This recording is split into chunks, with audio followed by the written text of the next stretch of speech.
Hello everybody. I never thought I'd be doing a vlog review again, but I wanted to get this off my chest. Was not originally planning on doing it, but I figured may as well, try at least some vlogs here and there. I mean, it is something that I can do well. I can add in footage and whatnot, but I think I'll just make this fairly easy to explain. But yeah, I saw the 2023 Super Mario Brothers movie, or Super Mario Isekai, because it's pretty much what it is. I mean, Mario and Luigi live in Brooklyn, New York, the real world, that ended up in the Mushroom Kingdom world after becoming plumbers.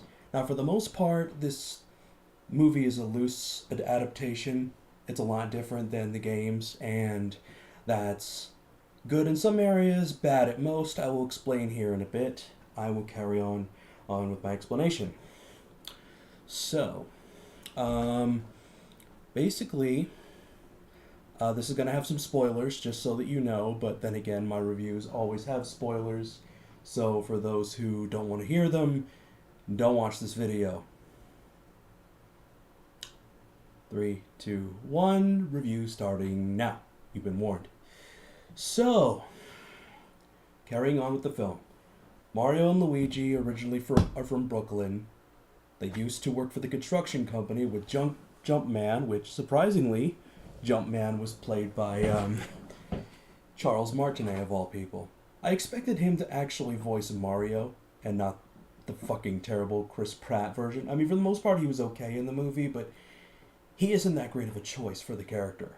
I mean, he doesn't have to sound stereotypical or whatnot, but I think they could have did so much better with Mario in general. And Luigi too.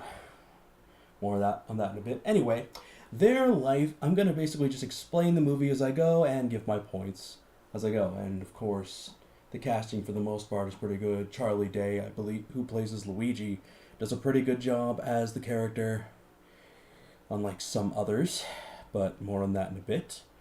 But it's mostly the writing that I have a problem with. Anyway, Mario and Luigi are no longer working for the wrecking crew yard or whatever, you know. They're no longer doing construction, but they instead want to be plumbers. And of course, their family, specifically their father, would not, especially their father, doesn't think highly of them. It's like, oh, you're just bringing your brother down. On along with you, Mario. But then, of course, they decide to pursue their dreams anyways. They eventually get a client, and sooner or later they eventually find out about the plumbing system that has warp pipes, and they end up in the Mushroom Kingdom world, shown in the bottom right corner of the screen, or at least part of it. Well, bottom and left and right corner of the screen. But anyway, back to my point. So we then later on find out that Luigi, as we've all kind of expected, is a coward.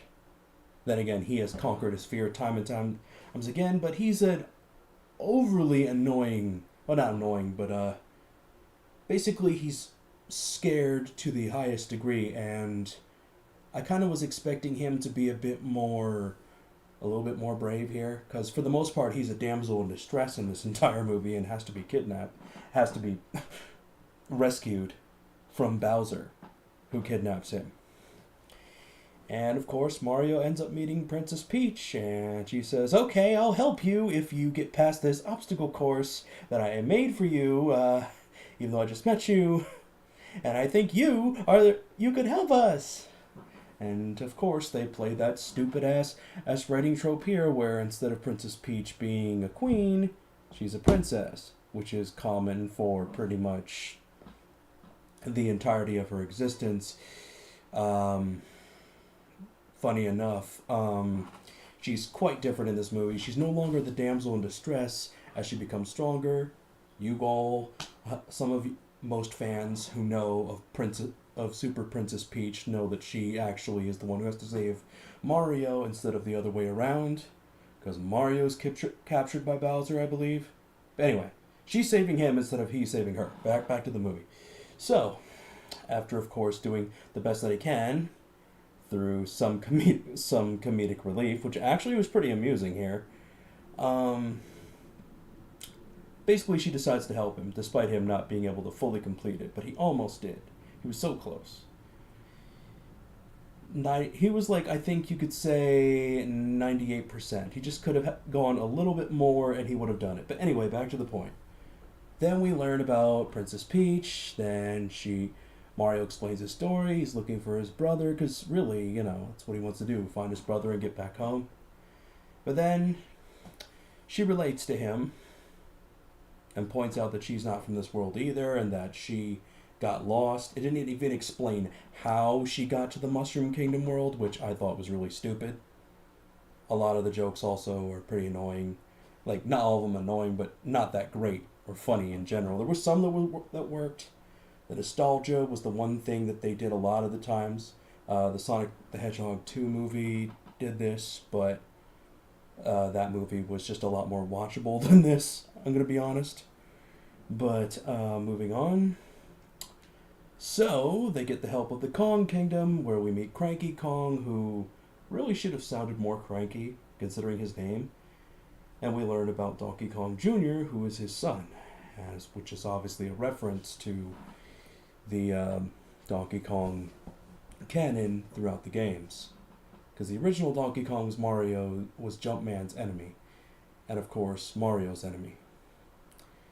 But that's when he was called Jumpman, but they had them split. But anyway, moving on to this point, like they had them be separate characters. Because Mario used to be Jumpman, but they made some different ideas there. But anyway, the movie is really forced a lot of the times. It quickly wants to get things over with, but considering who made this entire movie, in terms of pacing, it feels very rushed. Yeah. What really happens, I mean, who made the studio was Illumination. They made the Minions movies, they made Sing. Sing 2 was okay. I didn't care for Despicable Me and chose not to watch the sequels as a result. Sing 2 was like one of their only decent ones. Most of the time when it came to their name being on something, I just didn't really like it, to be honest. For the most part, the movie was just overly silly. Adventurous, overly silly as expected, but too rushed in execution. It should have did more. But I have faith that this whole series will turn out better. Anyway, at least in sequels, possibly. But carrying on. So Bowser steals the superstar and only did it so he could impress Peach, like the dumbass he is. He's an even bigger dumbass considering that through all that time, as he just wants to impress Peach, who, based on their conversations, it implied that he tried to hit on her plenty of times before. I mean, considering all the times that he fucking kidnapped her, it doesn't really surprise anything, and I'm not going to call him Bowser in this movie, considering who voices him. Jack Black. Jack Bowser is basically who it is. I mean, instead of, the role Jack Black, who's good voice-wise for the character, but the character was suited to fit him. Kind of like an actual fursuit being made, or in this case, scaly suit made to fit Jack Black's fat ass.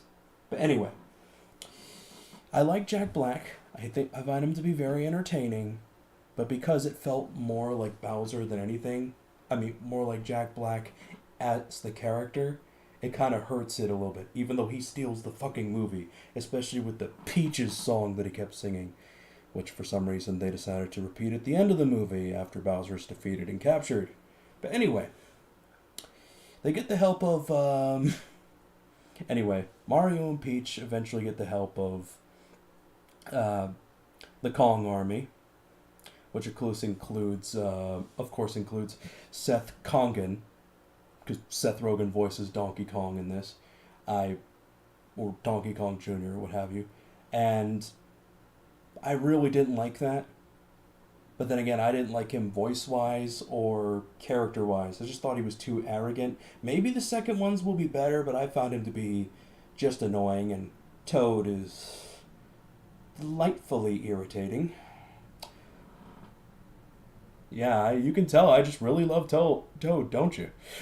So, especially since that little fucker has always been responsible for telling us Mario players that our princess is in another castle.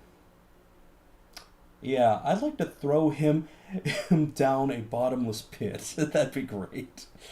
But anyway, let's carry on. He's really annoying in this one.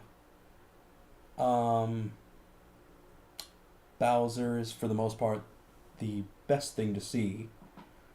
Action scenes just felt like they were quickly strung together. I mean, they were enjoyable. There was a lot of nostalgia and just basically makes us think of all the Mario related games that we've played and enjoyed throughout the years. In a sense, I could see how some adults and kids will enjoy this too, but I just feel that because of its rushed execution, it ends up being, really hard to like, at least for me. I didn't really like it. I could see how some would like it. I, however, did not.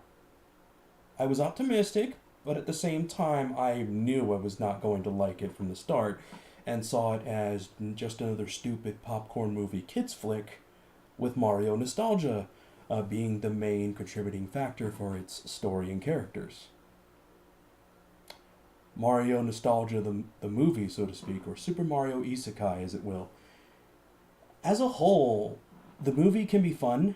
It is funny at times, and then of course there's that Luma who can easily escape through the bars and and is always basically going on in a delightful, optimistic, cute voice about pain and suffering and all this shit and how the world is cold and shit and the penguins just get really annoyed like, oh god, just stop. There were some friends of mine who saw this as scary.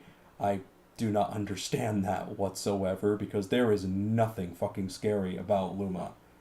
And this is coming from someone who's been facing ghosts in the Mario games for so long and has been playing Luigi's Mansion constantly back in the day. It was something I really enjoyed, and yeah, fuck those ghosts. I'll suck their asses up or make them fade out of existence. Then again, I also played Time Splitter's Future Perfect, where you can actually make ghosts disappear fully with the ghost gun. You do that in one level or two. But anyway, back to my point. I just found that one to be enjoyable, and and it even has an after credit scene where the Yoshi egg shows up at the end, even though he makes a cameo. As all a bunch of Yoshis make cameos, as basically they pass by Mario and they pass by each other. Mario and Toad pass by them on their way to Princess Peach's castle. And yeah, so carrying on, for the most part, the Superstar works a little differently this time around, which of course Mario and Luigi manage to get a hold of it and defeat Bowser at the end as Luigi stops being the cowardly damsel in distress and actually, well, this is of course after Mario rescues him. And they basically face Bowser and defeat him. To be honest, it's a good fight scene and all. I really liked it, and there was of course the Bullet Bill one that was actually hilarious for the most part. I found it to be silly, not exactly bad, just silly. I mean, it's a lot of nostalgia thrown at us, and for the most part, I can get behind it, and I see how something like this movie, to be honest, is a mediocre film, but it has some enjoyable qualities that make it watchable. It's just because I feel like it tries a bit too hard to be entertaining. Because it's a kid's movie made by Illumination. Automatically, I'm going to find them to be overly quirky. A lot of the characters to be quirky and annoying. Princess Peach being a lot more brave this time around. She, in a sense, steals the show, even though she helped motivate Mario to rescue his brother and save the day. To me, it was a bit odd. But yeah, overall, it ends up being mostly an okay movie at best. I would give it a 6 out of 10 because I can see how this, if expanded upon in future films, because this is really just the starting point for sequels, but I expected the movie to be less forced with how things happen and what happens and whatnot. A lot of the jokes don't hit. Like, there's some jokes that do, particularly Mario's training sequence and Jack Bowser. I liked him the most. The fight scene with Mario and DK was amusing, even though I felt DK was too much of an irritating douchebag throughout the entire one. I refuse to accept that as DK. That is Seth Congan. As who he is. He is Seth Congan. But, yeah, so overall, and of course, Mario and Luigi end up, I believe, living in the Mushroom Kingdom. If this ends up having sequels, I hope that they're better than what this gave us, because there can be a Luigi movie, which I'd love to see. Hell, Luigi's got his own series of games. Super Luigi Bros, I think is, or Super Luigi. Instead of Super Mario Brothers, there was Luigi as the main character. I could see how it can work.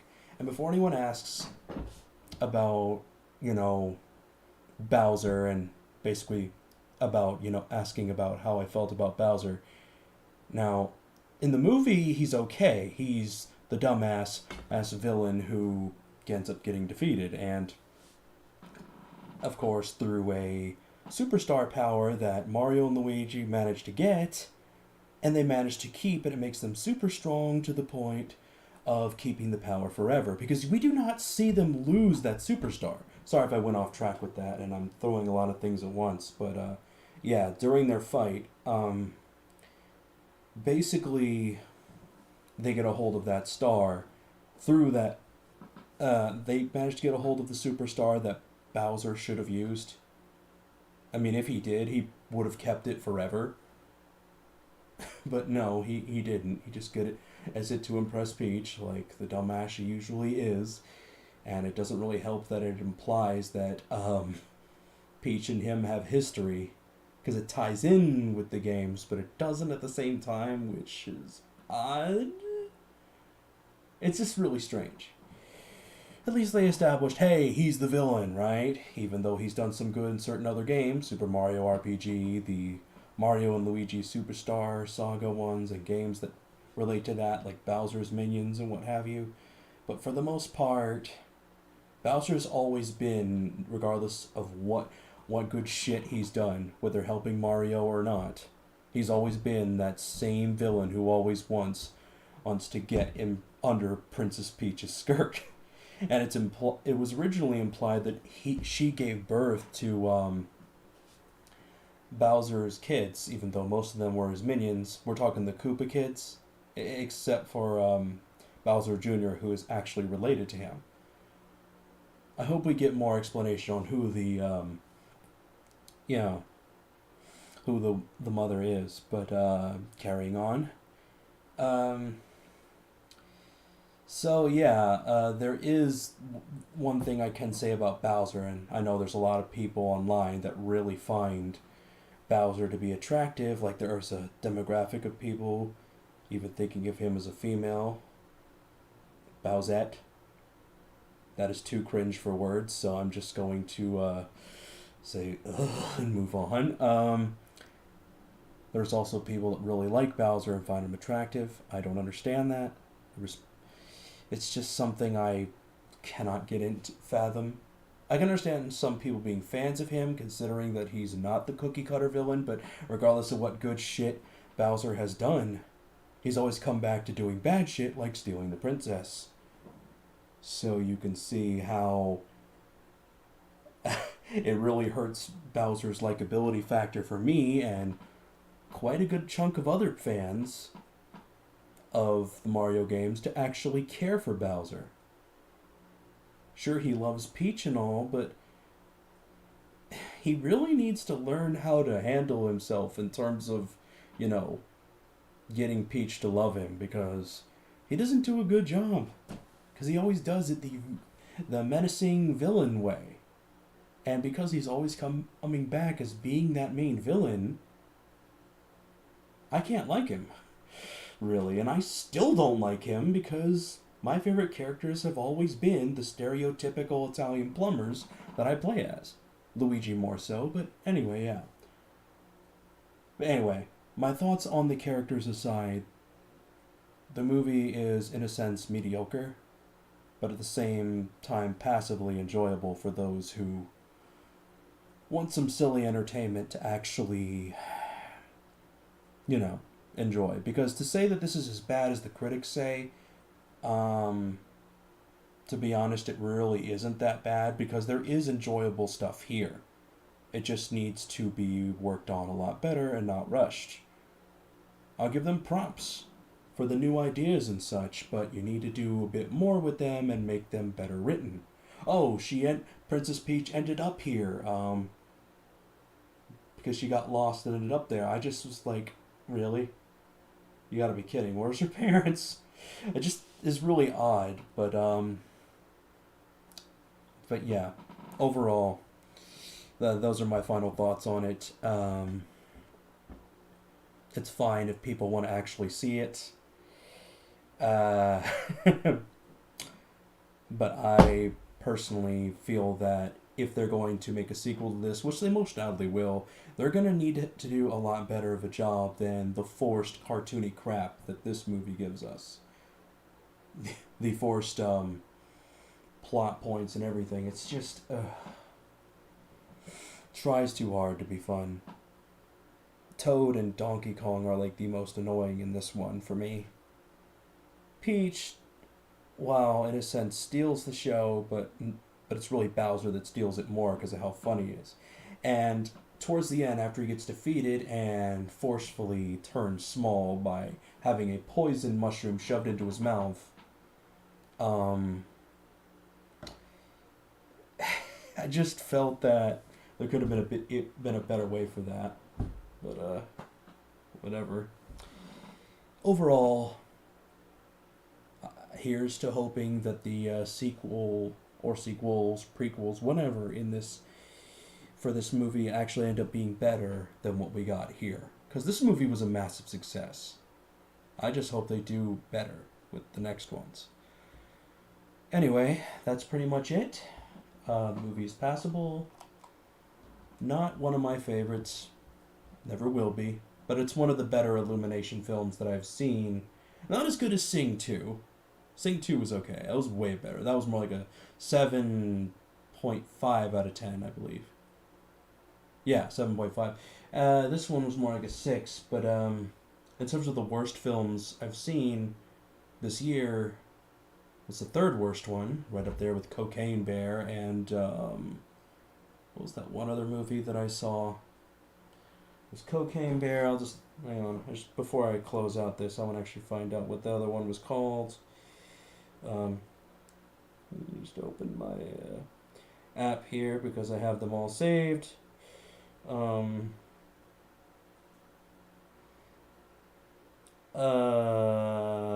Shazam Fury of the Gods. Yeah, this is better than those, but it also was I knew this one was a disappointment, so I went in kind of with my brain mostly turned off. For as long as it didn't annoy me, I was good.